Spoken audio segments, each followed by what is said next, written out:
C'est dans ce cadre que se déroule l'histoire du best-seller de Dan Brown, Anges et démons.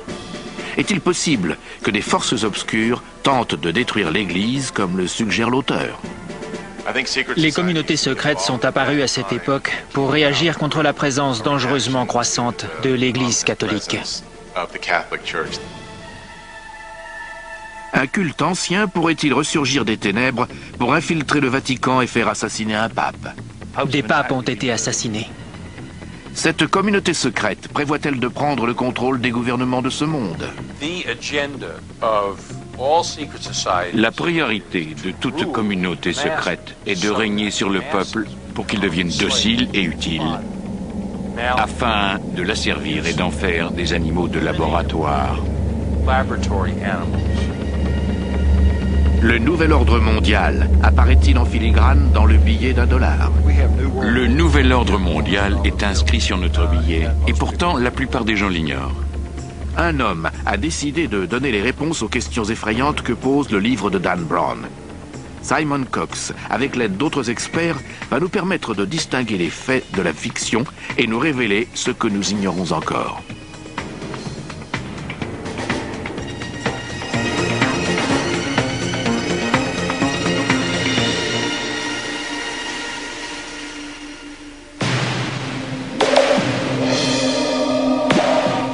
Rome, une cité qui autrefois régnait sur le monde occidental. Aujourd'hui, la ville est le centre culturel de l'Italie. C'est dans ce cadre que se déroule le roman de Dan Brown, Anges et démons. Rome est une ville étonnante, comme je n'en ai vu nulle part ailleurs. À chaque coin de rue, quelque chose de nouveau apparaît. C'est une sorte de manuscrit sur lequel se superposent des textes que l'on efface au fur et à mesure, pour les réécrire. Rome est une superposition de couches, une cité profonde et infinie. Au coin d'une rue se dresse un immeuble moderne, construit sur les ruines d'un bâtiment romain, lequel repose sur des vestiges plus anciens encore. On n'en finit jamais de découvrir la ville. Mais sous les rues de Rome ne se cachent pas seulement des bâtiments anciens. Dans la cité où César a été assassiné, où Constantin a permis au christianisme émergent de s'établir, une nouvelle communauté menaçante aurait également existé, les Illuminati ou Illuminés. Le roman de Dan Brown soulève des questions essentielles. Les Illuminati existent-ils toujours? Et si oui, qui sont-ils? Le thème central d'Anges et démons repose sur la communauté secrète des Illuminati. A-t-elle existé et à quelle époque de l'histoire? Existe-t-elle encore? Le livre pose ouvertement ces questions et Dan Brown tente d'y répondre en affirmant qu'il s'agit bien d'une communauté secrète qui exerce toujours son influence, comme elle l'a fait tout au long de l'histoire. En tant qu'historien, Simon Cox a étudié le passé. Désormais, il consacre sa carrière à enquêter sur les théories mystérieuses de Dan Brown. Avec Anges et démons, Cox se retrouve sur la piste des Illuminati, tout comme le héros du roman. Ce livre évoque les communautés secrètes, le christianisme et son interaction à travers le temps avec les peuples, les individus. Il développe l'idée selon laquelle pourrait exister tout un pan caché des connaissances de l'illumination.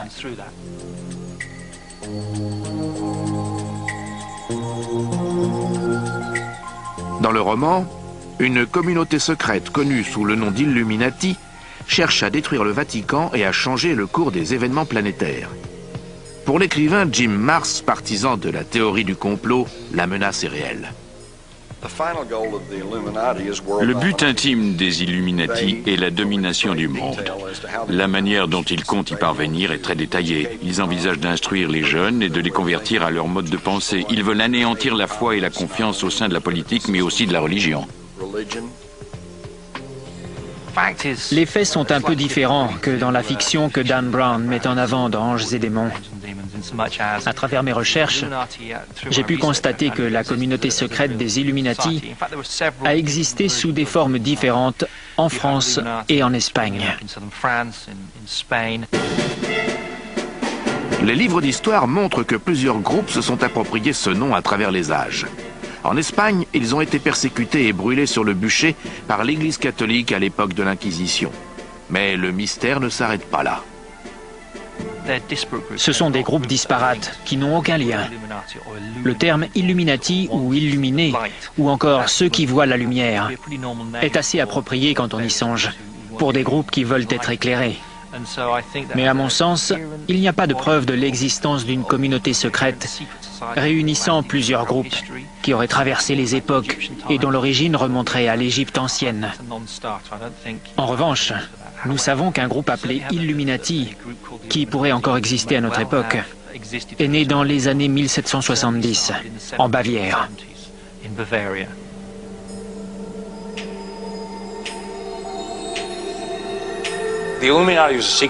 La communauté secrète des Illuminati aurait été formée au printemps 1776 par Adam Weishaupt, qui a été élevé chez les Jésuites.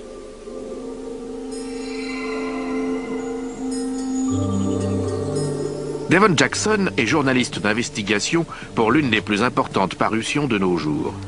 Il est convaincu que le nom de Weishaupt n'a rien d'anodin. Selon Jackson, ce nom est une partie fictive d'un code secret utilisé à travers l'Europe qui marque le début d'un conflit entre les membres de l'élite scientifique et les gouvernements financés par l'Église. Jackson va encore plus loin. Il est convaincu que les Illuminati existaient bien avant qu'Adam Weishaupt ne reprenne le nom. Alors, pourquoi un tel conflit aurait-il vu le jour ? Les Illuminati ont commencé à exister au siècle de Galilée, motivés par le besoin d'explorer et de questionner les connaissances d'alors. À l'époque, la science bourgeonnait et échappait littéralement au cadre confiné de l'Église catholique. Ce sont donc des hommes comme Galilée, qui jusqu'au XVIIIe et XIXe siècle étaient tenaillés par la nécessité de découvrir le fonctionnement des choses dans la nature et dans l'univers.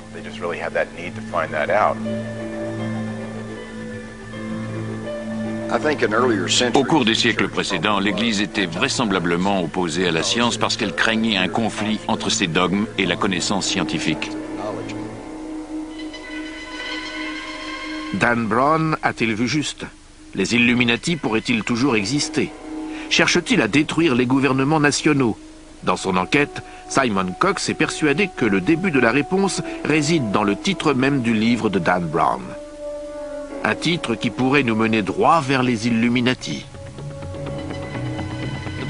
Selon moi, le titre « Anges et démons » correspond à l'étude que fait Dan Brown de la lumière et de l'obscurité. Il existe une dualité. D'une part, on ne peut pas affirmer qui sont les anges, s'il s'agit de l'Église ou de la science, puisque les deux s'affrontent dans le livre. D'autre part, les démons représentent-ils la science ou l'Église ? Le doute subsiste. C'est d'ailleurs selon moi ce qui a motivé le choix de ce titre astucieux. Anges et démons est un excellent titre qui résume parfaitement la dualité exprimée dans le livre, le thème des anges et les statues du Bernin qui représentent des énigmes tout au long de l'histoire. Dans Anges et démons, les Illuminati se réunissent secrètement à travers la Rome antique. Chaque lieu dissimule une piste clandestine que Dan Brown appelle le sentier de l'illumination et comporte de nombreux chefs-d'œuvre du Bernin qui apparaissent comme autant d'indices sur ce sentier subversif. C'est le cas de l'extase de Sainte Thérèse d'Avila, dont la main semble pointer dans la direction de ce sentier de l'illumination, lequel forme bizarrement une croix quasi parfaite au sein de la cité de Rome.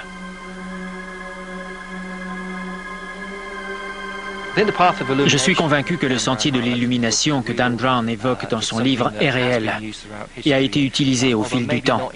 Le contexte était sans doute différent de celui décrit dans Anges et démons, mais la métaphore autour des néophytes, des initiés, suivant un sentier, est quelque chose que l'on retrouve symboliquement à travers l'histoire.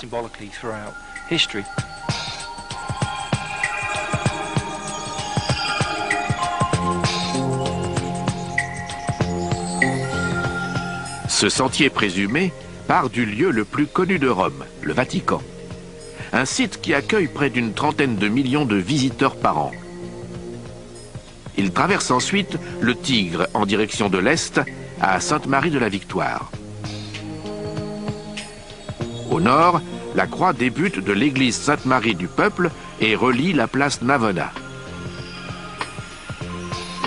Mais pourquoi un groupe supposé combattre l'église aurait-il pris une croix pour délimiter ce sentier? Clive Prince et Lynn Picknett, co-auteurs de la Révélation des Templiers, ont recherché son origine mystérieuse. Chaque discipline religieuse évoque la part métaphorique de l'illumination. L'existence des Illuminati sous la forme d'un groupe, avec ses propres idées, ses rites initiatiques et ses coutumes abominables menant à l'illumination, reste encore à démontrer. Les débuts scientifiques, les rituels et la quête du pouvoir des Illuminati sont étroitement liés à la propre histoire mystérieuse du Vatican, lequel détient des documents secrets qui pourraient servir à détruire l'Église.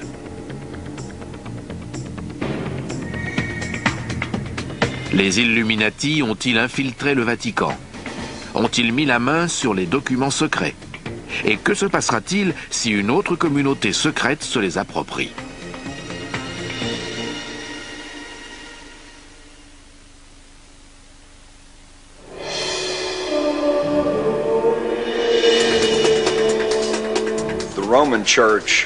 L'Église romaine est à l'évidence une des institutions les plus riches et les plus puissantes du monde, et ce, depuis des siècles. Car si l'on remonte au Moyen Âge, l'Église dirigeait tout.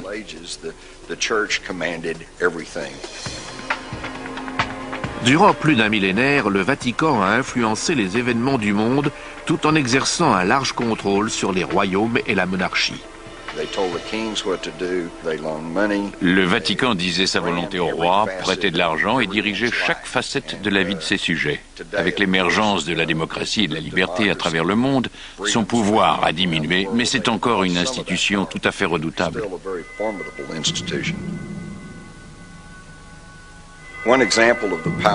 On a notamment pu mesurer la puissance de l'Église romaine dans les années 1980, lorsque le Vatican a pu ouvrir une ambassade à Washington, D.C. Cette ambassade existe toujours et les États-Unis entretiennent des relations diplomatiques avec ses membres. Bien qu'aux yeux de nombreuses personnes, cela remet sérieusement en question notre principe de séparation de l'Église et de l'État.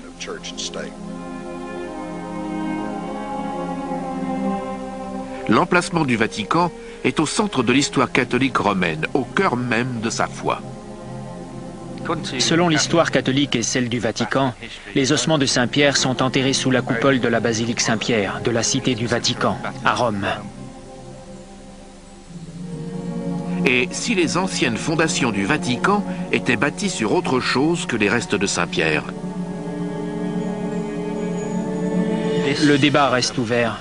C'est une question controversée et de nombreuses personnes prétendent que ce ne sont pas les ossements de Saint-Pierre, mais plutôt ceux d'un animal.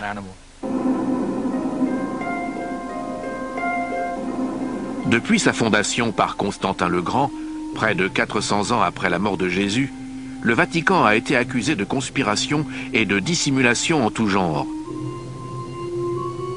Certains de ces secrets pourraient ébranler les fondations mêmes de l'Église.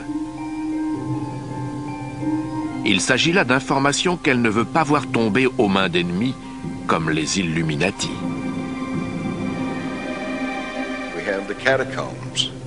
Presque personne n'a jamais pu accéder aux catacombes qui se trouvent sous le Vatican. Toutes sortes d'histoires circulent à ce sujet. Il y aurait le corps momifié de Jésus-Christ, ou encore de nombreux objets susceptibles de donner une vision plus honnête et véridique des origines humaines.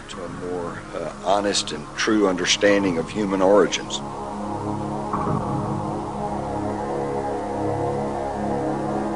Il existe donc une réalité derrière tout cela. C'est un lieu secret pour de multiples raisons, la principale étant qu'il dissimule de nombreuses choses que le Vatican ne veut pas que le peuple découvre. Selon l'Église, le Christ a autorisé Saint-Pierre à ériger sa basilique pour l'éternité parce qu'il était le premier à voir l'ascension du Christ. C'est une sorte d'article de foi de l'Église catholique. Pourtant, il suffit de lire le Nouveau Testament pour découvrir que c'est tout à fait faux. La première personne à avoir vu l'ascension du Christ est Marie-Madeleine. Et le premier homme est Jean, et non Saint-Pierre.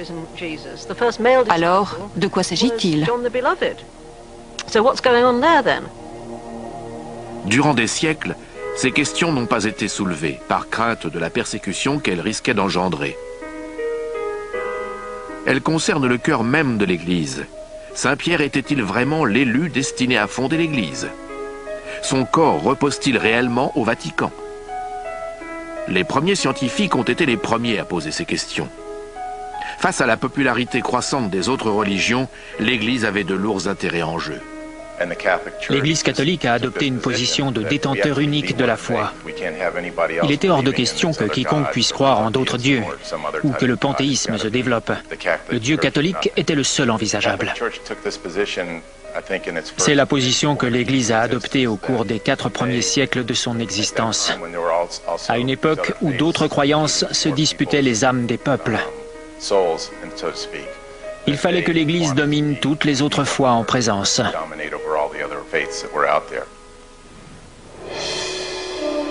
L'énorme richesse financière de l'Église, et surtout la manière dont elle a été constituée, est un autre facteur de controverse.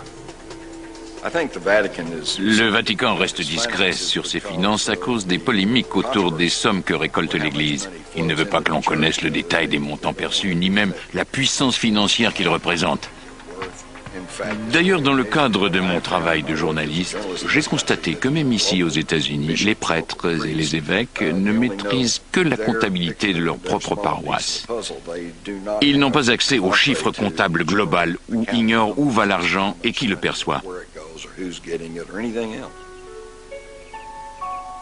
Le Vatican a toujours été une institution très secrète. Il y a encore pas si longtemps, elle a été secouée par d'importants scandales financiers impliquant des banques et d'autres établissements. Cette formidable concentration de richesses a eu une conséquence inattendue. La fonction de pape est devenue l'une des plus dangereuses au monde.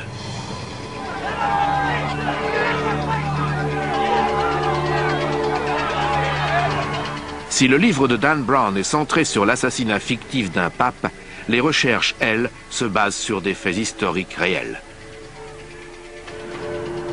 Peut-on assassiner un pape? C'est déjà arrivé, ça ne fait aucun doute. Et Dan Brown soulève la question dans Anges et démons. Le pape Célestin V en est l'exemple classique. La présence d'un clou de 10 cm dans son crâne ayant quelque chose de suspect. Stephen Ostrow, professeur d'histoire de l'art, a découvert que le Vatican a été l'objet d'une succession de persécutions et de violences au cours des premiers siècles de son existence. Les premiers papes étaient martyrisés parce qu'ils représentaient une tradition de la foi qui était contraire à la loi romaine. Si vous vous rendez à la basilique Saint-Pierre, par exemple, tous les piliers de l'édifice sont ornés des portraits des premiers papes, qui ont tous été martyrisés pour leur foi. Les pontifes ont été tués parce qu'ils représentaient des figures religieuses, mais également politiques. Il y a donc eu des intrigues, des empoisonnements, des meurtres et des martyrs. Mais depuis, disons, le XVIIe siècle, les choses se sont considérablement améliorées. L'Église s'est battue pour le pouvoir et la suprématie du monde, tout comme d'autres communautés secrètes. Les époques dominées par la crainte sont de bonnes époques pour l'Église. Toutes les communautés secrètes qui ont un impact négatif ont pour but de régner sur les masses afin de les asservir.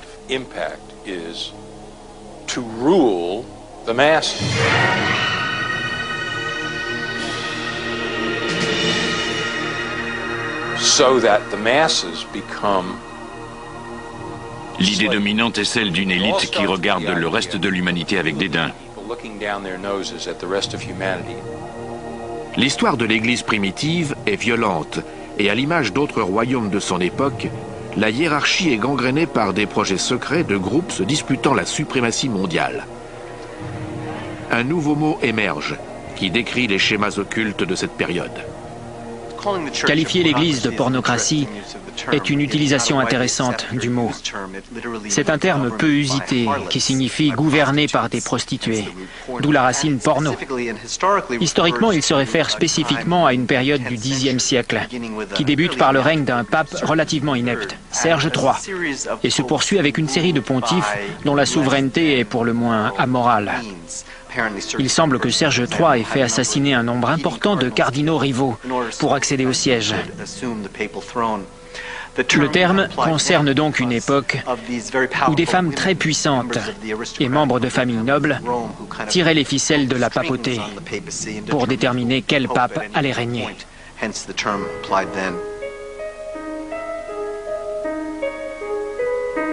Il est dit qu'une grande partie de l'histoire de cette période sordide est conservée dans ce bâtiment des archives, situé à une centaine de mètres derrière la grande basilique du Vatican.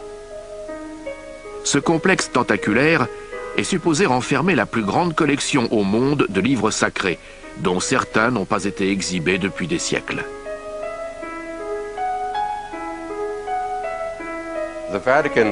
La bibliothèque du Vatican contient l'équivalent de 75 km de livres. C'est une collection gigantesque.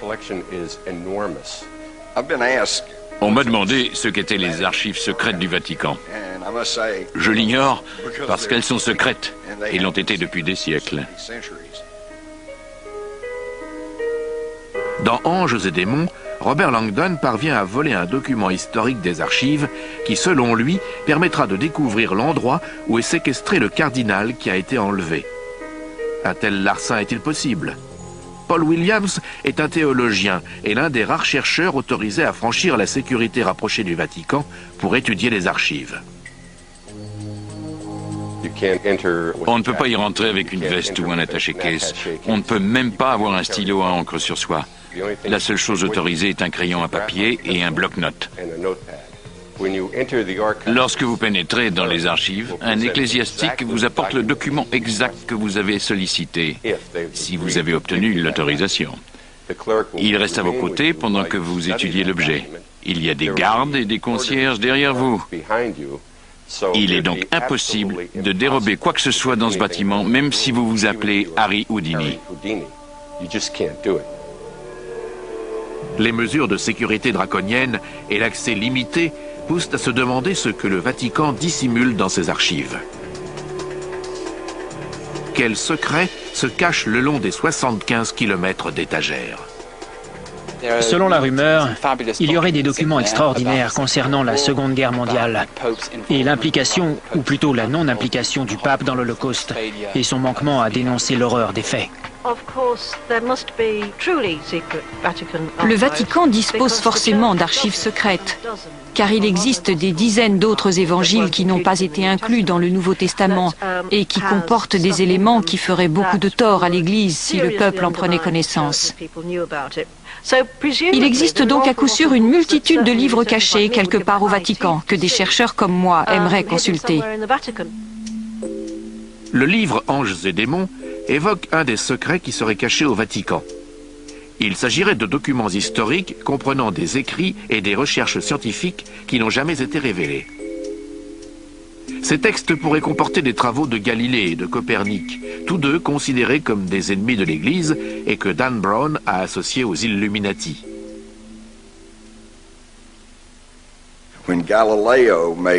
Lorsque Galilée a affirmé que la Terre, la Lune et toutes les planètes tournaient autour du Soleil, non seulement a-t-il bouleversé l'orthodoxie de l'Église romaine, mais il a sans doute éveillé la crainte que le peuple voue un culte au Soleil, comme au temps des religions primitives que l'Église cherchait désespérément à éradiquer.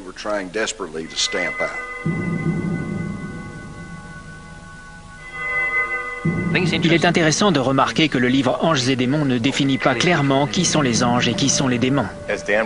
Bien que le livre de Dan Brown soit une fiction dans laquelle Galilée et Le Bernin sont des Illuminati issus de la franc-maçonnerie, l'idée ne me paraît pas si insensée. Je la crois même possible.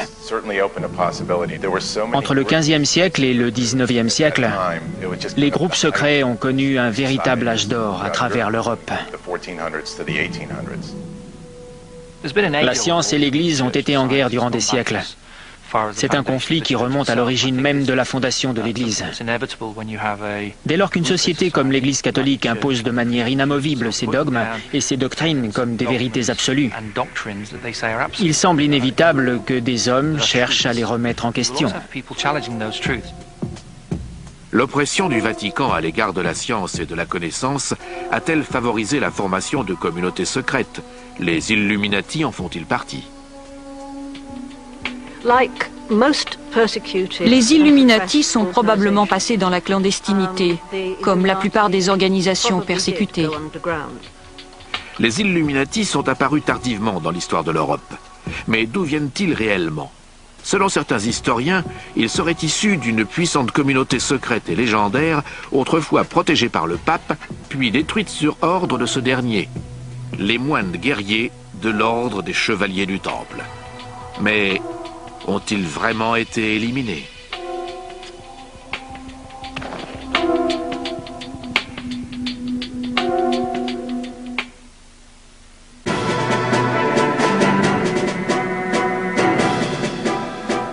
Les chevaliers du Temple sont issus de l'ordre des pauvres chevaliers du Christ.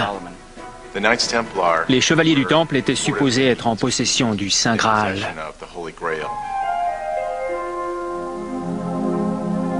En l'an 1000, le monde occidental croit à la légende du Saint Graal, un calice qui aurait contenu le sang du Christ et son pouvoir. À l'époque, une communauté secrète de moines guerriers affirme avoir trouvé le Saint Graal. À travers les pouvoirs que lui confère la légende, les chevaliers du Temple deviennent une des communautés secrètes les plus craintes et les plus révérées de l'histoire.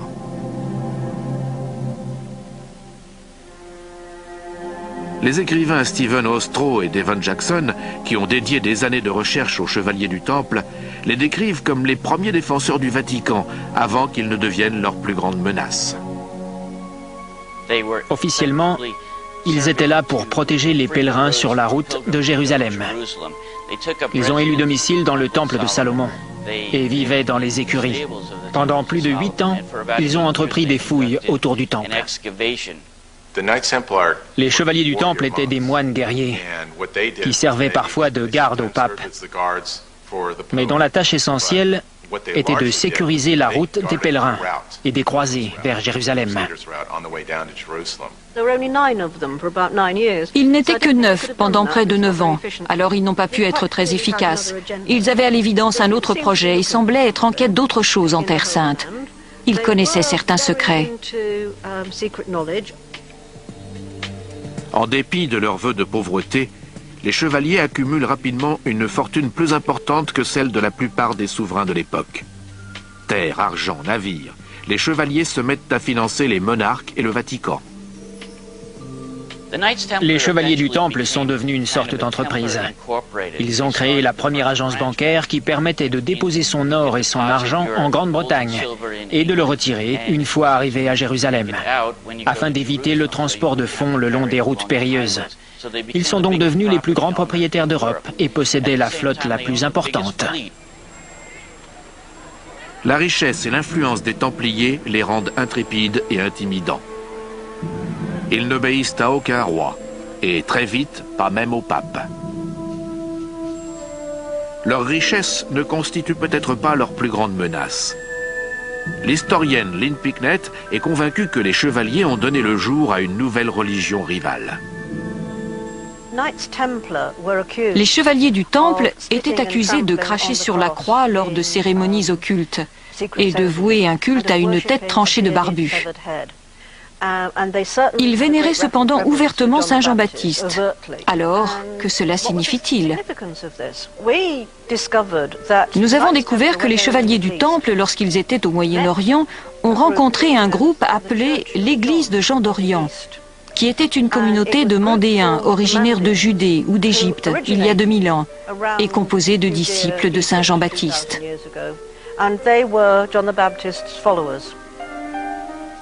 Les chevaliers ont peut-être suivi un culte parfois appelé Chevalier Saint-Jean. Mais c'est sans doute une autre raison qui a sonné le glas de ces téméraires moines guerriers. Ils fulminent contre Jésus, dont ils disent qu'il est un usurpateur, un schismatique de la religion de Saint Jean-Baptiste. Et à l'évidence, les historiens modernes ont découvert qu'il est très probable que Jésus ait débuté comme disciple de Saint Jean-Baptiste.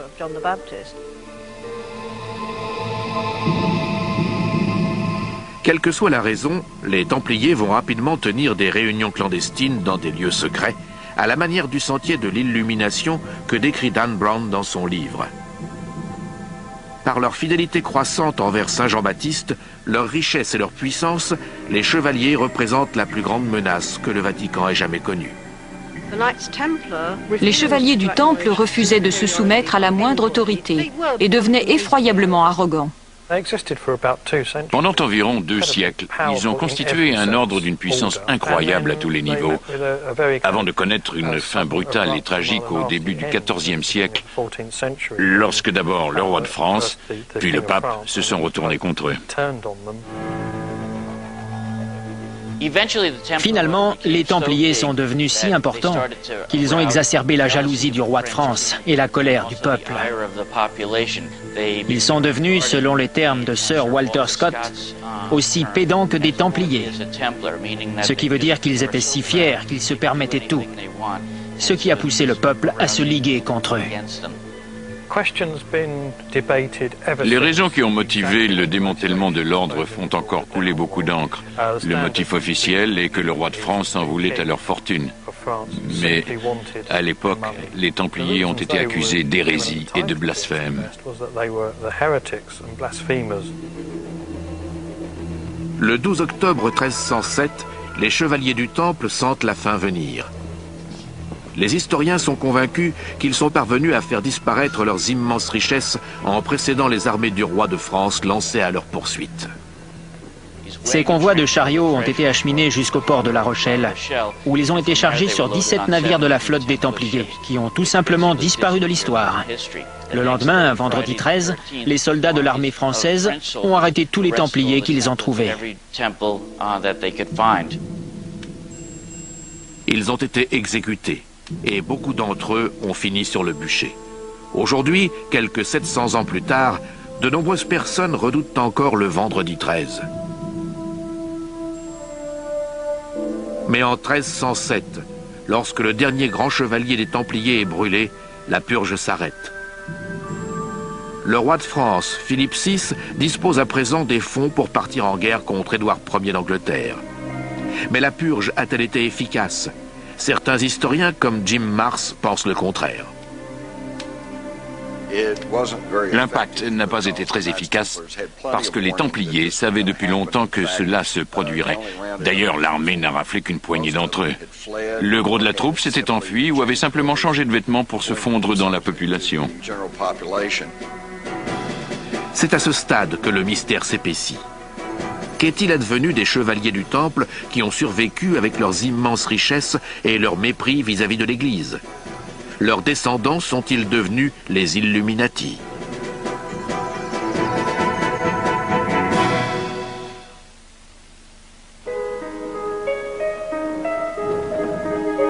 Une fois les Templiers soi-disant vaincus, à la fin du XIVe siècle, le Vatican redevient l'institution la plus puissante du monde. Mais au fil du temps, un nouveau danger vient menacer son hégémonie, la science.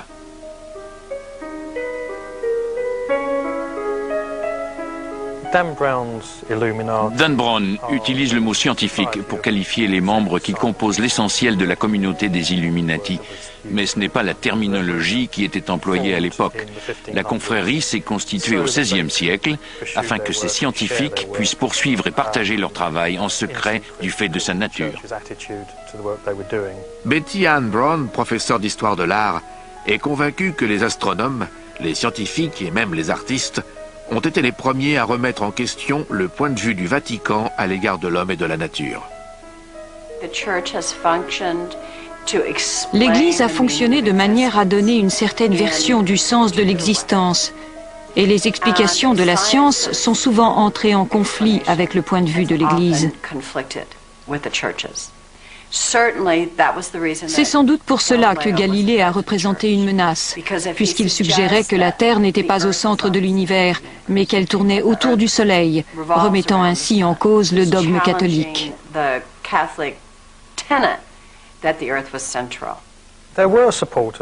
Galilée avait des partisans au sein même de l'Église, selon lesquels de telles allégations, si elles étaient vraies, remettaient en question la vérité théologique énoncée dans la Bible. Il bénéficiait donc de soutien, mais le pape avait le dernier mot. La Renaissance devient une époque dangereuse pour les scientifiques. Nombre d'entre eux y laisseront leur vie, comme Giordano Bruno, un brillant astronome et disciple de Copernic. Il est emprisonné dans la même église que l'héroïne de Dan Brown, le château de Saint-Ange. Un des premiers cas de persécution des penseurs scientifiques par l'Église est celui de Bruno, dont les points de vue étaient parfois un peu extrémistes. Bruno est réputé à travers l'Europe occidentale pour son travail sur les capacités mémorielles, une théorie sensationnelle en 1576. Mais parce qu'il est convaincu, comme l'était Copernic, que la Terre tourne autour du Soleil, il devient l'ennemi de l'Église, qui enseigne que l'univers tourne autour de la Terre. L'Église l'a donc fait arrêter et emprisonner pendant 8 ans, en s'efforçant de le convaincre d'abjurer ses allégations, ce qu'il refusa de faire. En 1600, il est donc brûlé sur le bûcher. Galilée aurait pu connaître le même sort. Tout comme Bruno, il passe en jugement à 2 reprises pour ses études scientifiques. Ces procès occupent une place centrale de l'intrigue d'anges et démons. L'histoire de Galilée est souvent mal comprise. Il y a eu 2 procès.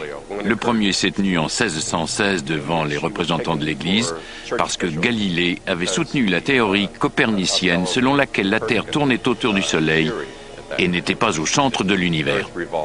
À l'époque de son premier procès, il avait été acculé par les scientifiques italiens.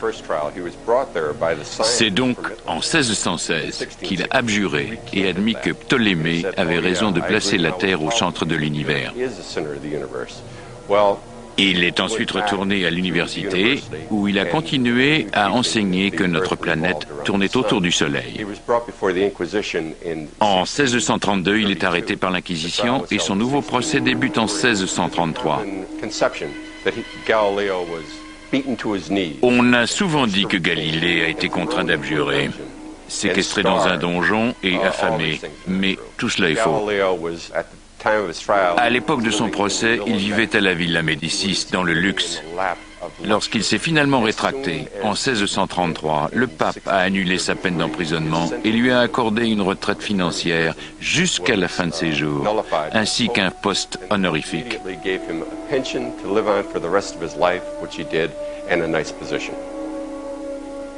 Ces persécutions ont-elles poussé Galilée à rejoindre le courant clandestin des Illuminati, comme le suggère Dan Brown?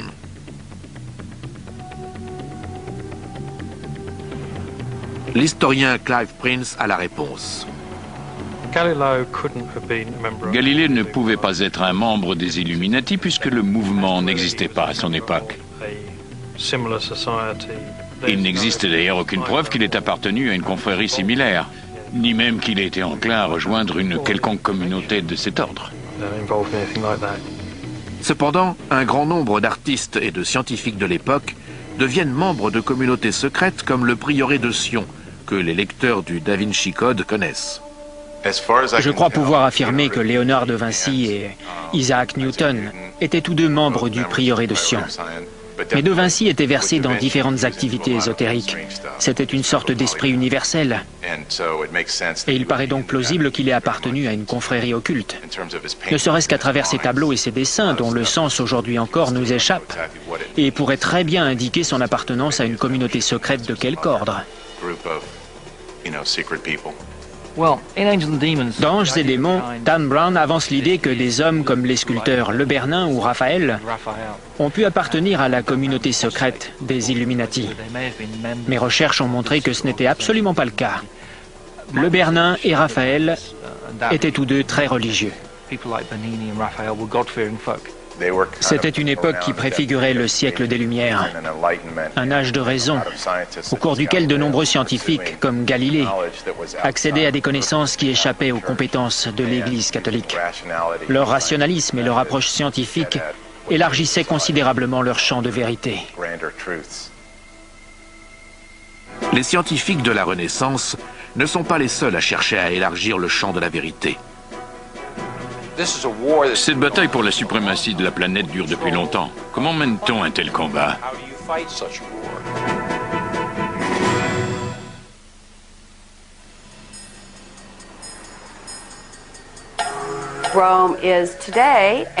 Depuis des siècles et jusqu'à ce jour, Rome a été le fief de l'Église catholique et donc le centre fondamental de la foi chrétienne.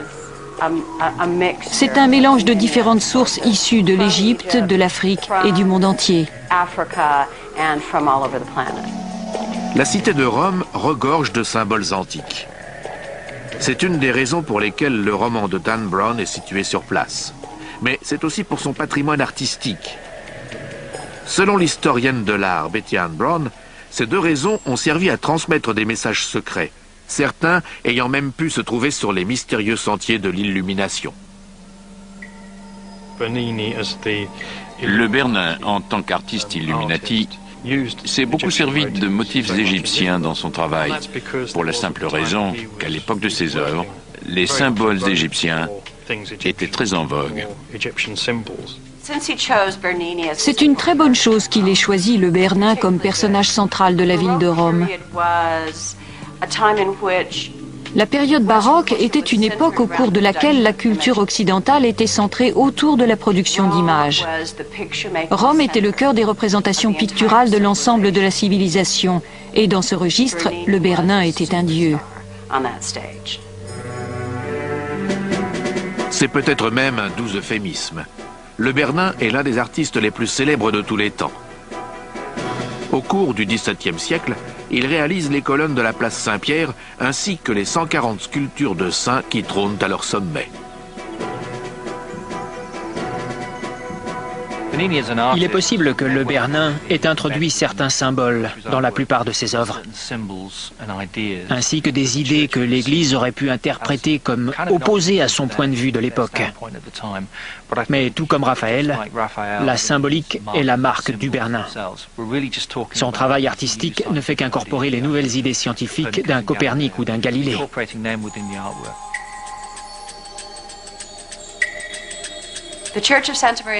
L'église Sainte-Marie du Peuple est chargée d'histoire, au même titre que de nombreuses églises de la ville de Rome.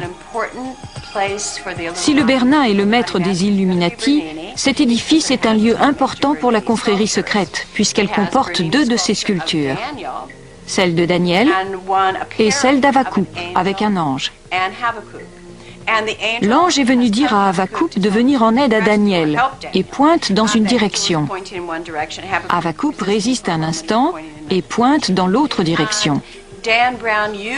Dan Brown se sert de cette sculpture pour suggérer que l'ange désigne l'indice suivant. C'est donc un premier pas fondamental vers le sentier fictif des Illuminati.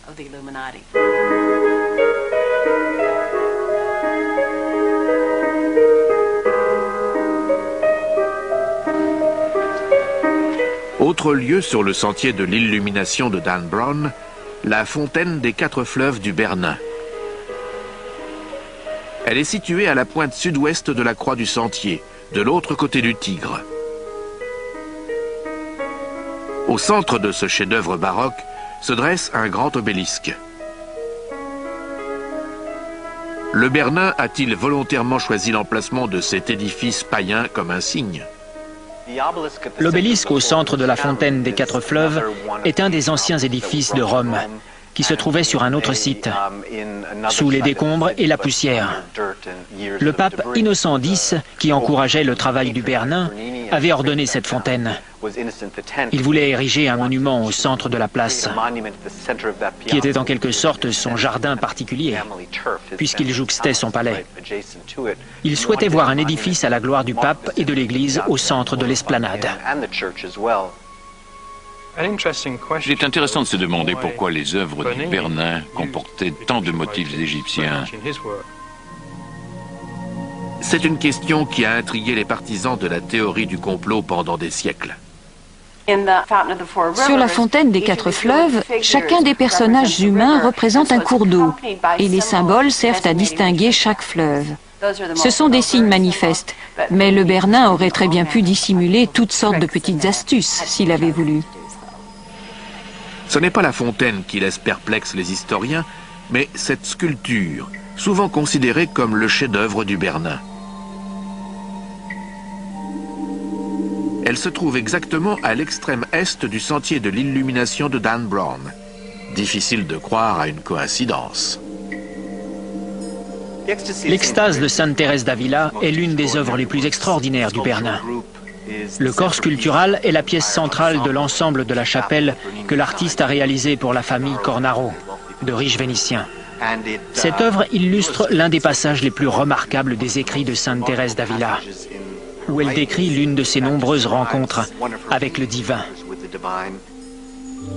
C'est l'extrémité de la flèche qui est supposée comporter un indice Illuminati, le feu, un des 4 éléments. Les Illuminati sont les premiers scientifiques. La terre, l'air, le feu et l'eau sont les éléments avec lesquels ils travaillent et dans le livre de Dan Brown, chacun est utilisé pour le meurtre d'un cardinal. Les Illuminati ont-ils réellement affecté leurs symboles les plus importants à de tels desseins? Sainte Thérèse d'Avila était une femme formidable de l'histoire chrétienne.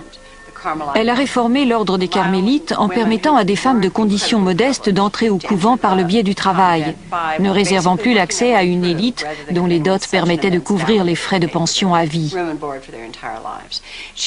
Elle a voyagé à travers l'Espagne où elle a fondé des couvents et a connu plusieurs expériences visionnaires. Sainte Thérèse d'Avila était à plus d'un titre la figure de proue de la réforme catholique. Il y avait bien sûr son côté visionnaire, son extase. Il y avait un engouement nouveau pour les expériences émotionnelles, les expériences de piété à travers Dieu et Jésus.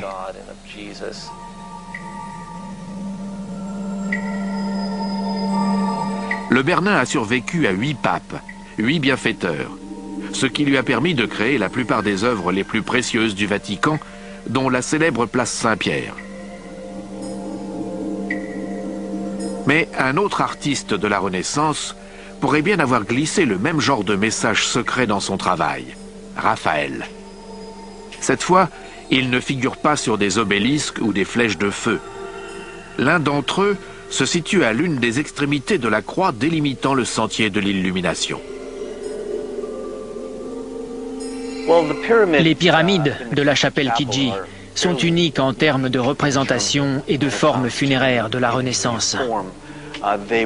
Elles ont été conçues par Raphaël, qui était l'architecte et le maître d'œuvre de la chapelle au début du XVIe siècle. Elles étaient destinées à représenter la grandeur de la Rome antique et des civilisations primitives. Raphaël a dessiné ces sépulcres en s'inspirant de la signification symbolique des pyramides, qui remontait à la culture de l'Égypte et de la Rome antique. Leur forme était une incarnation de la perfection, mais aussi du salut et de l'éternité. Dan Brown a choisi ce site comme nouvel indice sur la piste des Illuminati. La Terre, un des éléments. Cela fait-il de Raphaël un conspirateur? Selon moi, n'importe lequel de ces créatifs de génie aurait pu appartenir à une communauté secrète. Ce pourrait être le cas de Raphaël, mais aussi celui du Bernin. Le Bernin, Raphaël et un grand nombre d'artistes de l'époque étaient considérés comme des réformistes. C'étaient de fervents croyants qui dépendaient fondamentalement de l'Église et qui auraient perçu l'idée d'une communauté secrète comme un anathème. Mais c'étaient aussi des réformateurs qui souhaitaient mettre en avant certaines de ces nouvelles notions scientifiques. Et c'est à cela que Dan Brown semble s'atteler dans Anges et démons. Si le Bernin et Raphaël ont vécu bien avant que les Illuminati ne soient connus, d'autres symboles sur le sentier de l'illumination pourraient avoir un lien avec les communautés secrètes.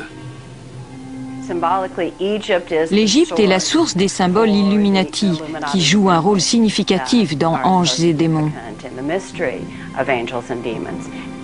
Au début du livre, le personnage principal rêve de l'Égypte. À mon sens, Dan Brown utilise ce dispositif romanesque pour nous faire entrevoir le rôle prépondérant que la symbolique égyptienne va jouer dans l'histoire. Rome et la cité du Vatican comportent plusieurs obélisques comme celui-ci. Ils ont une origine païenne, et pourtant ils se trouvent sur un des sites les plus religieux du monde. La raison de leur présence remonte aux lointaines origines du christianisme moderne. La vue des obélisques au sein de Rome a quelque chose d'étrange. La ville en compte 13 au total, c'est-à-dire un nombre plus important que celui que l'on trouve actuellement en Égypte. Dans Anges et démons, les obélisques servent à constituer le sentier de l'illumination que découvre Robert Langdon. Le professeur Eric Johnson enseigne à l'Université de Los Angeles. C'est un spécialiste de l'histoire religieuse. Selon lui, il est possible d'expliquer l'influence du mysticisme égyptien au sein de l'Europe chrétienne et l'utilisation des symboles par les communautés secrètes. La culture, ou tout au moins la philosophie égyptienne, exerce une fascination pendant la Renaissance. Les humanistes de l'époque étaient convaincus que les Égyptiens étaient à la source d'une sagesse ancestrale disparue. Il y a donc une volonté de retrouver cette connaissance et cette sagesse antique. L'obélisque de la place Saint-Pierre pèse environ 180 tonnes. Il a donc fallu construire un solide coffrage qui puisse l'accueillir et le transporter sur une chaussée, ne serait-ce que de quelques centaines de mètres. C'était une entreprise colossale qui a mobilisé des milliers d'hommes et de chevaux pour déplacer un tel monument.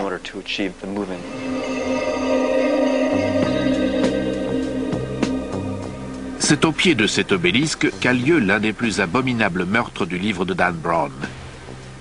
L'ultime indice est laissé par le Bernin qui a créé cette place en 1656 afin qu'elle puisse accueillir 300 000 personnes, un chiffre impressionnant à cette époque et le témoignage de la puissance de l'Église. Au centre de la place, au pied de l'obélisque, un relief elliptique, la plaque du West Ponente, le vent. Cette plaque se trouve d'un côté de l'obélisque de la place Saint-Pierre. Le West Ponente, la plaque représente le vent qui souffle depuis l'ouest, le vent d'ouest. Il y a là certaines références symboliques chrétiennes que l'on pourrait faire.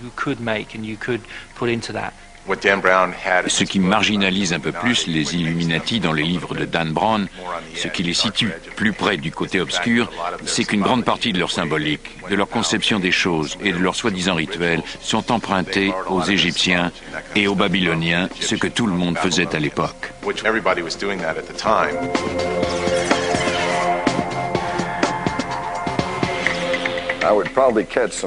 Au risque de choquer, il faut admettre que lorsqu'on étudie la Bible, qui est le livre sur lequel se fonde le christianisme, on découvre que c'est un patchwork d'anciennes traditions orales, de vieilles histoires. Prenons l'exemple classique de Noé qui accueille les animaux sur son arche. Ce récit remonte aux tablettes sumériennes qui datent d'au moins 4000 ans avant la Bible. Pourtant, les tablettes sumériennes comportent exactement le même récit. L'Église s'est appropriée de nombreux symboles. Certains experts sont convaincus que la croix chrétienne est en réalité une appropriation du symbole onque égyptien, qui, comme vous le savez, ressemble à une croix, mais avec un sommet arrondi, et se portait de la même manière que les croix de nos jours. L'image du Christ en bon berger, le jeune homme gardant les moutons, est également un symbole emprunté à des temps anciens. La religion égyptienne et le christianisme moderne, tel que nous le connaissons de nos jours, ne diffèrent que très peu. La religion égyptienne était fondée sur le symbolisme. On peut également considérer que le christianisme est une religion basée sur le symbolisme. Le symbole de la croix, par exemple, est le plus connu du monde contemporain. Cependant, les experts estiment qu'il existe une différence fondamentale entre le christianisme et la religion égyptienne. La croyance dans le dualisme, notamment dans la notion de bien et de mal. C'est un thème récurrent du livre Anges et démons, qui décrit également parfaitement le combat épique qui oppose l'Église à la science, les Illuminati à la religion organisée. Les Égyptiens ne voyaient pas les choses en termes manichéens, en noir et blanc, mais à travers une palette de gris. Il fallait que les deux coexistent. L'ordre et le chaos devaient se côtoyer. Horus et Seth, ces deux personnages du panthéon des dieux égyptiens, doivent cohabiter afin que le monde soit un lieu accompli. Pour les chrétiens, il existe un bon Dieu et un diable. L'un est parfaitement bon et l'autre est parfaitement mauvais. Seth lui-même, le dieu de l'Égypte antique, n'était pas complètement mauvais. Il avait sa place au panthéon des divinités et aussi dans le bien-être des hommes. Il représentait cette part de chaque homme et femme, l'équilibre.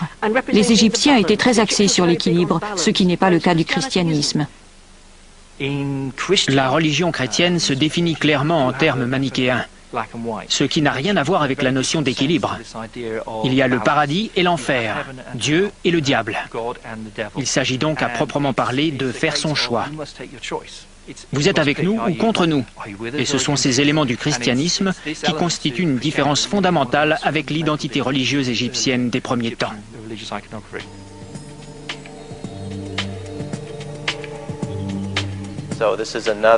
Rome s'est transformée en un lieu sacré pour l'ensemble de l'Empire. De cette façon, tous les dieux qui étaient vénérés au sein de l'Empire l'étaient à l'intérieur de ce temple.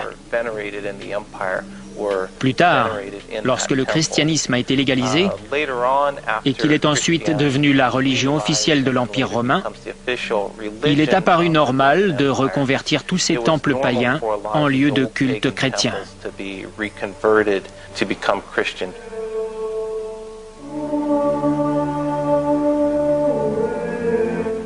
L'un de ces temples païens est devenu l'une des plus célèbres basiliques de Rome, le Panthéon. Des centaines de milliers de touristes s'y rendent chaque année. Pourtant, peu d'entre eux savent que lorsqu'ils lèvent les yeux, c'est pour contempler un trou de démons.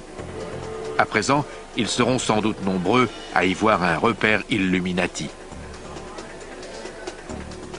Le Panthéon a une large ouverture dans sa coupole. C'est une fausse piste qui mène Langdon et Victoria à la tombe de Raphaël. Ce soi-disant trou de démons dans la toiture du temple est un nouvel exemple de récupération d'un symbole païen transformé en symbole chrétien. Une nouvelle expression du dualisme du bien contre le mal.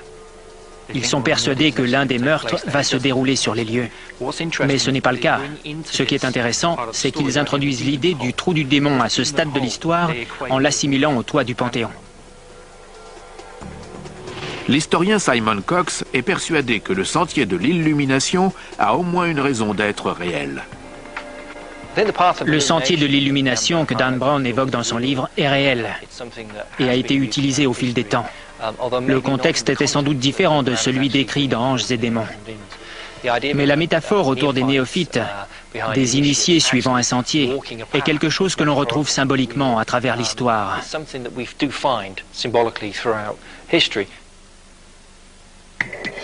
Tout semble indiquer que les Illuminati sont restés dans la clandestinité durant les siècles de règne du Vatican. Leur volonté d'accéder à l'illumination à travers la science prend lentement une tournure obscure. Une grande conspiration se trame dont l'objectif est la domination du monde.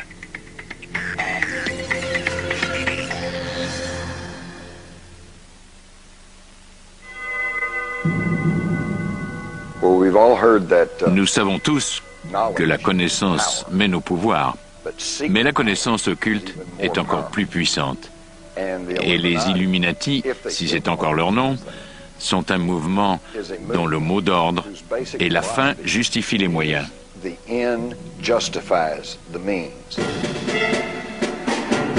Les partisans de la théorie du complot ont confirmé que les Illuminati contemporains représentent aujourd'hui une puissante entité à travers le monde, même si leur appellation a changé. Ils feront tout pour mener à bien leur projet. Ils tueront, détruiront, banqueront, escroqueront, voleront, peu importe. C'est une menace efficace, car ils se feront passer pour n'importe quoi. Des libéraux, des conservateurs, des fascistes, des communistes, des démocrates, des républicains, ils sont tout ce qui leur permet de poursuivre leurs desseins. C'est une puissante conspiration secrète d'une grande efficacité.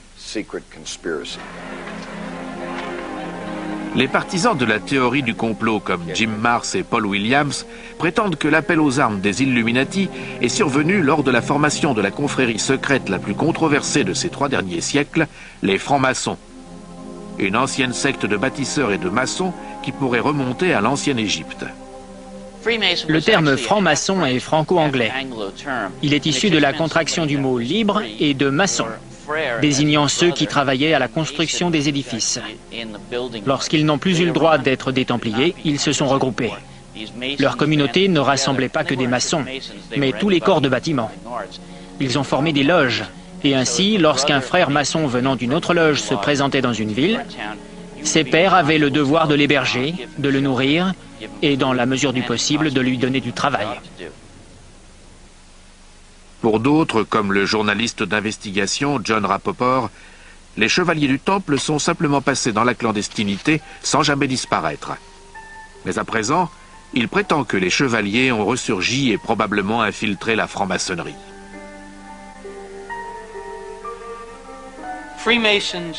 Selon moi, les francs-maçons sont une émanation des chevaliers du Temple qui avaient été partiellement anéantis par l'édit du pape et le roi de France, et s'étaient enfuis pour se reconvertir sous la forme d'une confrérie secrète appelée franc-maçonnerie.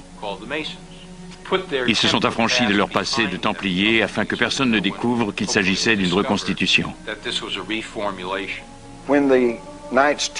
Lorsque les chevaliers du Temple sont rentrés de la Terre Sainte avec leurs nouvelles richesses et les connaissances qu'ils avaient acquises, ils se sont mis à travailler en étroite collaboration avec des confréries de maçons. Ces confréries se serraient les coudes à la manière d'un syndicat et travaillaient en collectivité à l'édification de cathédrales et d'églises. Ce sont donc les confréries de maçons qui sont à l'origine de la franc-maçonnerie. Mais la franc-maçonnerie en tant que confrérie a survécu très longtemps. Compte tenu du fait que, bien qu'elle n'ait jamais affronté directement l'Église, cette dernière redoutait énormément cette conviction d'essence gnostique, selon laquelle on pouvait accéder à la connaissance par soi-même. Les francs-maçons deviennent les ennemis du Vatican, comme les Templiers avant eux. L'Église les considère comme une menace à sa souveraineté. L'Église a condamné la franc-maçonnerie à plus de 17 reprises. Elle a mis la confrérie hors la loi, et les fidèles qui deviennent francs-maçons risquent l'excommunication. On ne peut pas être à la fois catholique et franc-maçon. Depuis son origine, la franc-maçonnerie est un affront à l'Église catholique. Aux États-Unis, on estime que les francs-maçons se sont implantés dès la Révolution. Plus encore, l'écrivain Jim Marrs et d'autres sont convaincus qu'ils sont très vite devenus des acteurs politiques du jeune gouvernement. De leur propre aveu, les francs-maçons ont joué un rôle très important. La Boston Tea Party aurait été organisée par les membres d'une loge maçonnique qui, une fois leur tenue achevée, se seraient habillés en indiens avant de jeter la cargaison de thé dans le port de la ville de Boston. La proportion de francs-maçons parmi les pères fondateurs des États-Unis risque de surprendre bon nombre de personnes. Aux États-Unis, lors de l'époque coloniale, la franc-maçonnerie était le nerf de l'économie. Dans de nombreuses villes, il fallait devenir franc-maçon pour faire des affaires. Lorsqu'il est arrivé à Philadelphie, Benjamin Franklin a vite réalisé qu'il lui fallait rejoindre cette confrérie s'il voulait que la ville fasse tourner son journal et ses presses d'imprimerie. John Hancock savait qu'à Boston, où un tiers de la population dépendait de lui en matière de revenus, il pouvait se fier à ceux qui étaient francs-maçons et ne donnait donc pas de travail aux profanes. Dans une lettre rédigée par son frère, George Washington apprenait qu'en devenant franc-maçon, il lui serait plus facile de trouver des chantiers. Parmi les 57 signataires de la Déclaration d'indépendance des États-Unis, plus d'une cinquantaine étaient connus pour être des francs-maçons. Le rôle éminent de la franc-maçonnerie dans la formation des États-Unis ne fait donc aucun doute. Il s'agit peut-être d'un hasard, mais la formation des Illuminati en Bavière coïncide exactement avec la constitution de l'État américain. Les Illuminati ont-ils découvert une communauté secrète particulièrement bienveillante à leur égard au sein de la jeune nation américaine? Les Illuminati ont été fondés au cours de l'année 1776, un 1er mai. Un mois qui par la suite deviendra en quelque sorte celui du communisme international. On les appelait les détenteurs de la lumière, Illuminati pour illumination, la connaissance de soi ou du monde à travers la lumière. En réalité, il y a eu plusieurs groupes Illuminati. Le plus connu est celui de Bavière, dont la devise « Liberté, égalité, fraternité » n'est pas sans rappeler quelque chose. Ils ont joué un rôle fondamental dans l'esprit des pères fondateurs des États-Unis. Une fois la franc-maçonnerie solidement établie en Europe et aux États-Unis, les Illuminati commencent à étendre secrètement leur pouvoir en infiltrant les loges maçonniques.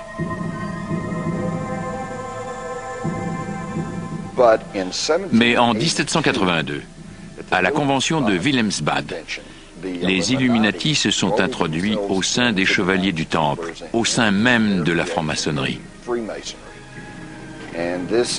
C'est là que la fusion des Illuminati et des francs-maçons a eu lieu. Certaines de ces loges ont été infiltrées par Adam Weishaupt, le fondateur des Illuminati, en 1776. Il estimait que le noyautage de certaines loges maçonniques solidement implantées constituait un excellent moyen de passer le mot afin de contrôler la mise en place de sombres projets à une échelle internationale. George Washington lui-même, un des pères fondateurs des États-Unis, craignait ouvertement l'infiltration des Illuminati. Il est intéressant de remarquer que George Washington avait déclaré qu'il croyait à une conspiration des Illuminati, mais qu'elle n'avait aucun lien avec la franc-maçonnerie. Il ne faisait aucun lien entre la franc-maçonnerie et les Illuminati, mais croyait tout de même au complot. Il fallait un petit groupe de personnes aux commandes du navire pour garantir sa fiabilité. L'idée était la suivante: présenter le concept de l'abolition de la propriété privée en guise de couverture. Un rêve porteur d'un projet d'égalité qui séduirait le plus grand nombre.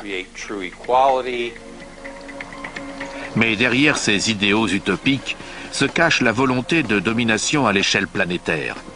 Cette manœuvre leur permettra-t-elle de prendre le contrôle des États-Unis?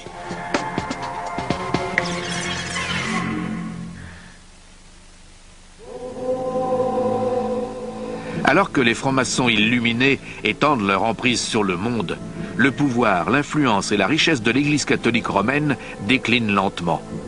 Afin de garantir sa survie, le Vatican doit trouver un compromis. Certains observateurs affirment que le Saint-Siège a passé un pacte secret avec le diable. D'autres estiment que ce compromis est responsable de la résurgence des assassinats du pape. Le traité de Latran, passé avec Mussolini, puis l'arrangement secret entre Hitler et le Vatican, démontrent clairement que les fascistes et l'Église ont passé certains accords avant la Seconde Guerre mondiale sur une base de non-agression réciproque. C'est la raison pour laquelle l'Église n'a jamais dénoncé avec force les atrocités perpétrées par Hitler et les nazis.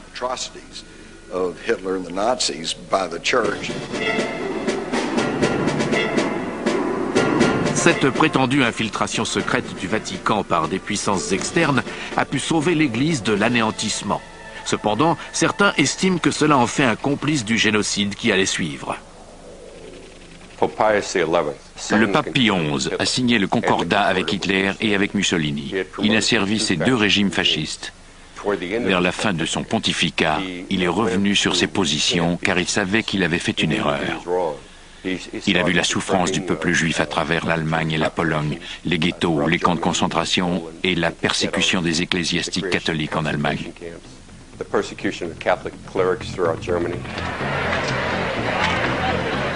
En 1939, le pape Pie XI ne peut plus respecter l'accord clandestin qu'il a passé avec Mussolini, le dictateur italien, et décide de séparer l'Église du pouvoir fasciste. Ce sera sa dernière décision.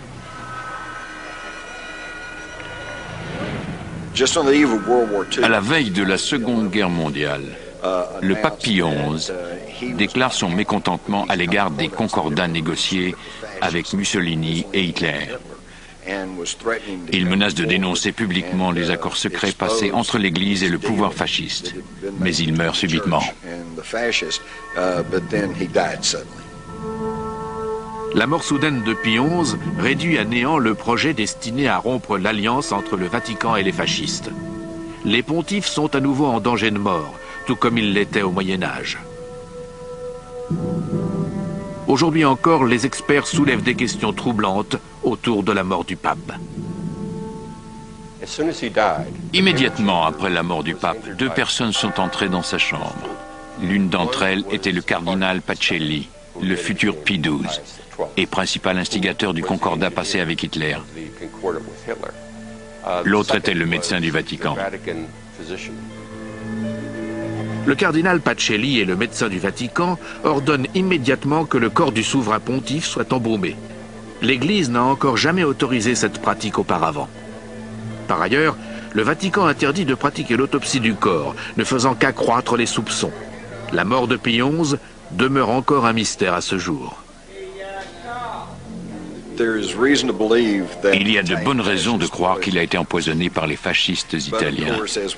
Mais comme dans la plupart des complots, c'est en obscurcissant les faits que l'on préserve le mystère et non en s'efforçant d'occulter la vérité. Les affirmations et les démentis entraînent une telle controverse que le peuple finit par se lasser et se désintéresser. Ce n'est pas la dernière fois au cours de l'histoire récente que les scandales liés au secret, aux manigances et aux morts mystérieuses du Vatican éclaboussent l'Église. Le 5 mai 1998, les titres de la presse italienne font l'effet d'une bombe. La violence s'est emparée du Vatican. Derrière ces murs, l'une des cités les plus secrètes et les mieux gardées du monde, un meurtre a eu lieu. Le 4 mai 1998, une religieuse traverse la caserne de la garde suisse du Vatican et découvre les corps d'Alois Estermann, commandant de la garde, de son épouse, Gladys, et d'un jeune caporal-chef, Cédric Tornet. Quelques heures plus tard, le Vatican déclara que le jeune caporal-chef a tiré sur le commandant et son épouse, avant de retourner l'arme contre lui. Qu'est-ce qui se cache derrière ce crime horrible? Le Vatican a-t-il été infiltré? S'agit-il d'un vaste complot destiné à renverser l'Église? Dan Brown n'aurait pas pu mieux décrire la manière dont l'affaire a été étouffée. Ce n'est que 4 heures après la découverte des corps que le Vatican a annoncé que, selon la version officielle, le caporal-chef avait tué le commandant et son épouse avant de se donner la mort dans un accès de folie. On n'a jamais su sur quoi se fondait cette conclusion. La nature brutale du communiqué du Vatican concernant le meurtre au sein de la garde suisse ne fait qu'enflammer l'histoire. Les journaux italiens ne disposaient que des quelques lignes du communiqué du Vatican. C'est de là que tout est parti. Ce qui apparaît en surface comme un crime étrange dans une des sociétés secrètes les mieux protégées du globe a sans doute une origine plus politique qu'il n'y paraît. Cédric Tornet a été présenté par le Vatican comme un aliéné, un alcoolique et un toxicomane. Mais en réalité, c'était un garde suisse typique. Il était dévoué au pape et avait juré de lui sacrifier sa vie si nécessaire. Il voulait devenir un des gardes du corps de sa sainteté et toutes les espérances qu'il nourrissait se sont avérées de pures illusions.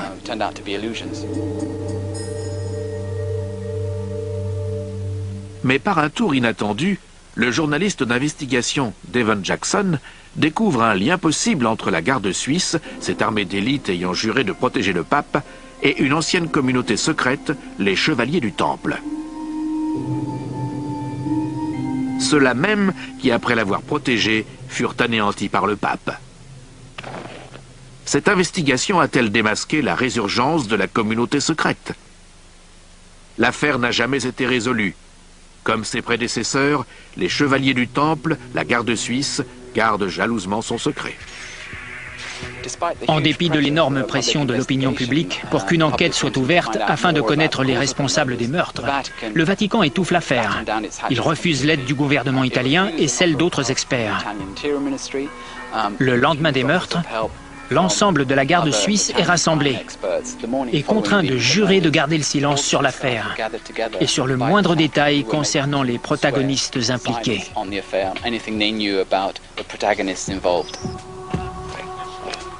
Si les meurtres tendent à fragiliser la réputation de la garde suisse, son dévouement éternel envers le pape demeure incontestable. À plus d'un égard, elle est aussi secrète que le Vatican. La garde suisse est une institution secrète, comme tous les services au sein du Vatican. Ces hommes doivent prêter serment de loyauté envers l'Église, ce qui, par extension, concerne également les intérêts de l'Église en toutes circonstances.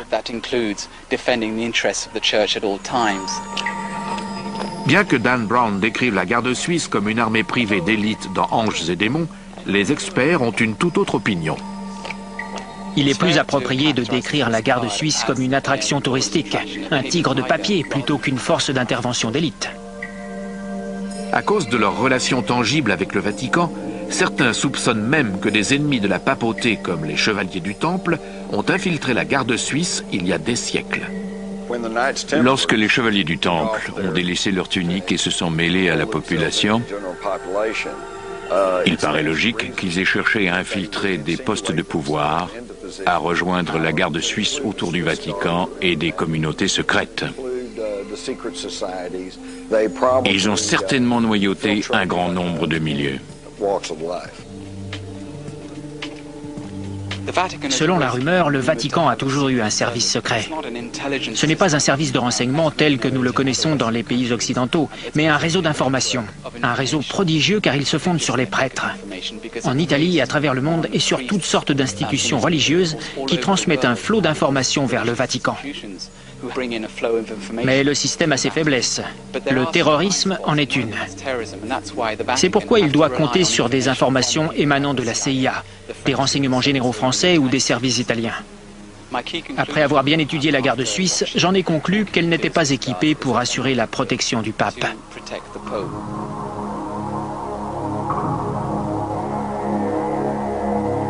Le terrorisme n'est peut-être pas la plus grande menace qui pèse sur le Vatican. Les communautés secrètes ont-elles infiltré l'Église? Certains en sont persuadés et pensent que la piste financière mène à d'autres meurtres au sein du Vatican. Peut-être même à celui d'un autre pape.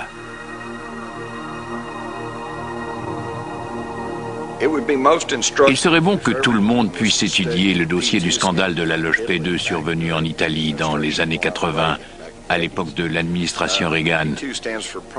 Le sigle P2 signifie Propaganda Due et désigne le nom d'une loge maçonnique en Italie. Ses membres prétendaient être financés en Suisse par des francs-maçons illuminés qui se faisaient appeler les gnomes de Zurich.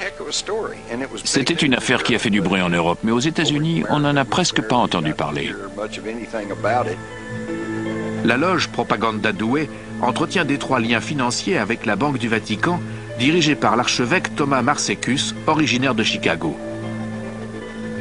À terme, plusieurs cardinaux de haut rang ainsi que quelques évêques deviennent membres de la loge maçonnique P2.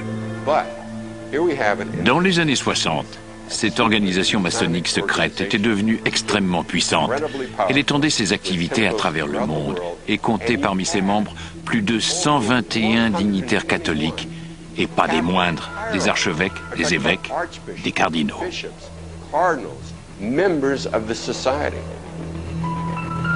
Élu en 1978, le pape Jean-Paul Ier découvre les liens entre le Vatican et la loge P2.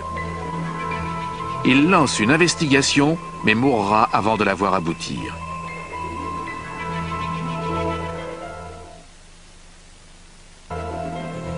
La piste menant aux chevaliers du Temple, aux Illuminati et jusqu'aux francs-maçons a-t-elle conduit le pape vers une mort prématurée?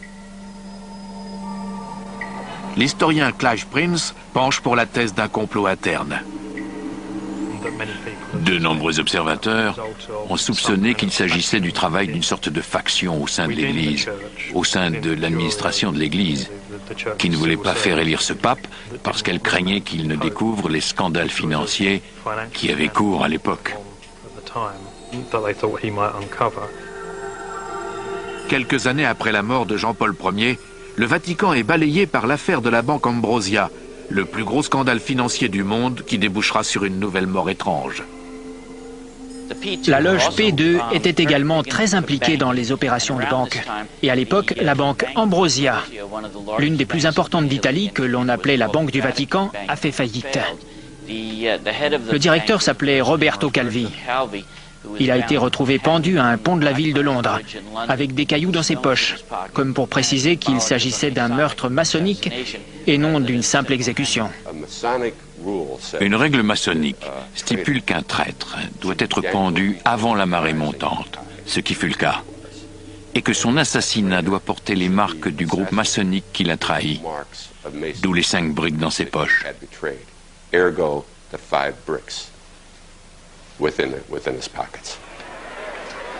Dans Anges et démons, le meurtre du pape est une fiction. Mais la tentative d'assassinat du pape Jean-Paul II est relayée par la télévision à travers le monde entier, horrifié. Aujourd'hui encore, la question reste posée. Était-ce un acte isolé ou le fruit d'un vaste complot ? La tentative d'assassinat de Jean-Paul II le 19 mai 1981 sur la place Saint-Pierre est la seule de l'histoire récente. Il était entouré de membres de la sécurité du Vatican, dont des officiers de la garde suisse. La tentative d'assassinat de Jean-Paul II en 1981 n'était pas l'œuvre d'un tueur isolé. Cet homme, Ali Agca, qui était musulman, était plus ou moins lié au KGB à travers une obscure filière bulgare.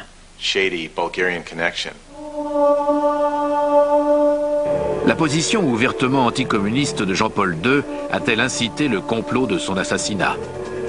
Son agresseur appartient-il à une ancienne communauté secrète, celle des assassins, qui était liée aux Templiers? Ronald Reagan et Jean-Paul II ont conclu un accord vers la fin de la guerre froide. Ils voulaient se débarrasser du communisme et des théologiens de la libération qui sévissaient en Amérique centrale et en Amérique du Sud, et qui à l'époque étaient au sommet de leur ascension controversée. Reagan a dit au pape que s'il l'aidait à se débarrasser du communisme, il ferait ce qui était en son pouvoir pour contenir le mouvement de théologiens de la libération et lui permettre un meilleur contrôle de la situation. Il existe des documents prouvant que Reagan et Jean-Paul II allaient s'efforcer d'éradiquer le communisme. Il est donc normal que l'Union soviétique se sente menacée, au point peut-être de passer par cette connexion bulgare pour supprimer le pape. S'il y a eu un complot destiné à tuer Jean-Paul II, le secret du Vatican a parfaitement étouffé l'enquête au sein de l'affaire. En 1981, lorsque les autorités italiennes ont essayé d'obtenir des informations sur les éléments autour de la tentative d'assassinat de Jean-Paul II, elles se sont heurtées au refus catégorique de l'Église de livrer la moindre information aux magistrats. À tel point que le procureur italien a accusé le Vatican de mettre une pierre tombale sur son enquête. Mais la menace ne pèse pas que sur le Vatican. Les Illuminati auraient infiltré les francs-maçons et, outre-Atlantique, dans une Amérique prospère, ces derniers ont fait preuve d'une étonnante capacité à infiltrer le gouvernement des États-Unis jusqu'à atteindre le sommet de la pyramide. C'est à se demander quel président américain n'était pas franc-maçon. De Franklin Roosevelt à George Bush, de Harry Truman à Reagan, la liste n'en finit pas. Presque tous les présidents l'ont été. C'est amusant de voir qui ont été ou qui sont les francs-maçons. L'astronaute Buzz Aldrin, John Wayne, Bob Hope, W.C. Field. C'est à se demander ce qu'ils tirent de la franc-maçonnerie. C'est une confrérie, et c'est justement là que le bas blesse. Franklin Roosevelt est de ceux qui a atteint le plus haut degré maçonnique. Il a mis longtemps à gravir les échelons.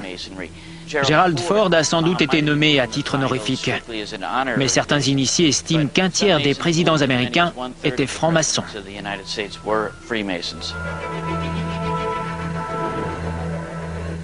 Au cours de la présidence de Franklin Roosevelt, le billet $1 subit une modification subtile dont certains affirment qu'elle annonce l'arrivée d'une puissante confrérie secrète aux États-Unis. L'une des choses que mentionne Dan Brown dans ses livres est la symbolique maçonnique qui figure en bonne place sur le billet $1. Il y a d'abord le sceau, qui comporte de nombreux signes distincts, puis les flèches et la branche d'olivier. Ici, nous avons l'œil de la connaissance au sommet de la pyramide, mais il est séparé du corps de l'édifice. C'est une imagerie Illuminati qui indique qu'ils sont les seuls à disposer de cette connaissance et que le reste d'entre nous est ici, au pied de la pyramide. Le ministre des Finances, Henry Wallace, qui selon Simon Cox était un franc-maçon, a introduit les symboles maçonniques sur le grand sceau du billet vert.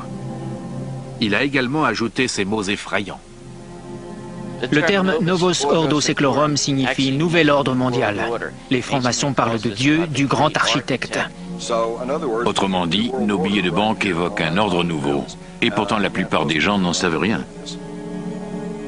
Le billet vert n'est peut-être qu'un début de preuve que le gouvernement de la plus grande nation libre a été infiltré à travers les Templiers, les Illuminati et à présent les francs-maçons.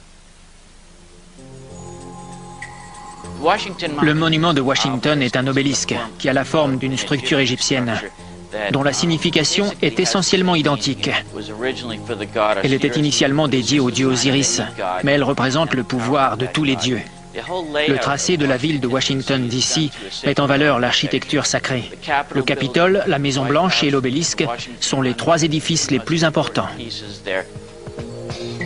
Le groupe de Bilderberg constitue la preuve la plus saisissante de l'influence des Illuminati. On peut dire que c'est l'un des groupes les plus puissants du globe et de nombreuses personnes le soupçonnent de diriger l'économie et les gouvernements du monde entier.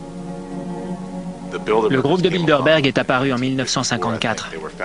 Il a été fondé par un autre franc-maçon, le prince Bernard, qui appartenait à la dynastie mérovingienne, d'après ses dires, et était également affilié aux nazis.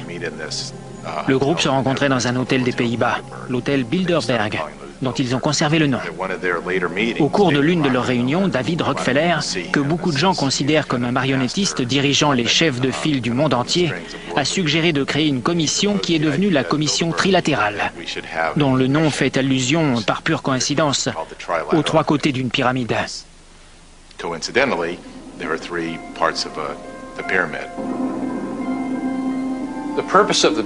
L'objectif du groupe de Bilderberg était une Europe unie qui débuterait par un marché commun.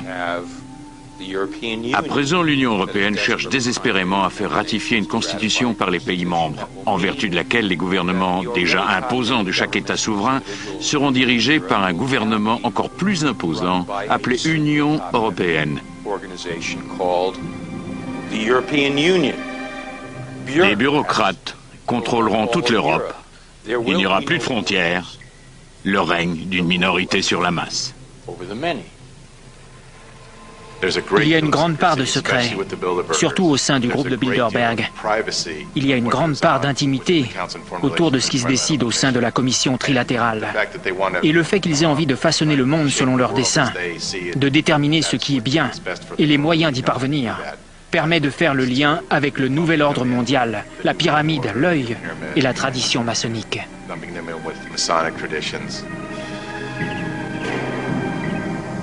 À la fin du roman Anges et démons, le Vatican est sauvé.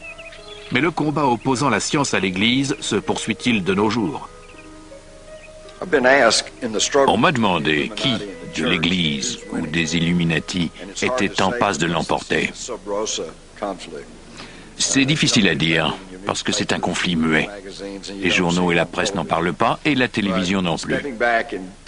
Mais en prenant un peu de hauteur, on constate que l'influence de l'Église est sur le déclin, que la scène politique est de plus en plus chaotique, et que le contrôle global des grandes entreprises va croissant.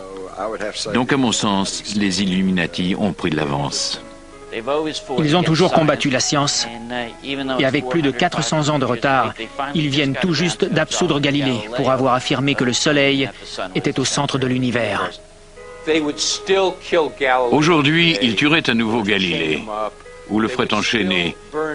Ils enverraient encore Giordano Bruno sur le bûcher, comme ils l'ont fait, s'ils pouvaient s'en tirer. Mais ils savent qu'ils ne le peuvent pas. Il leur faut trouver d'autres moyens, c'est leur espoir, c'est leur plan, leur stratégie. Soutenir des situations dans lesquelles le chaos peut régner.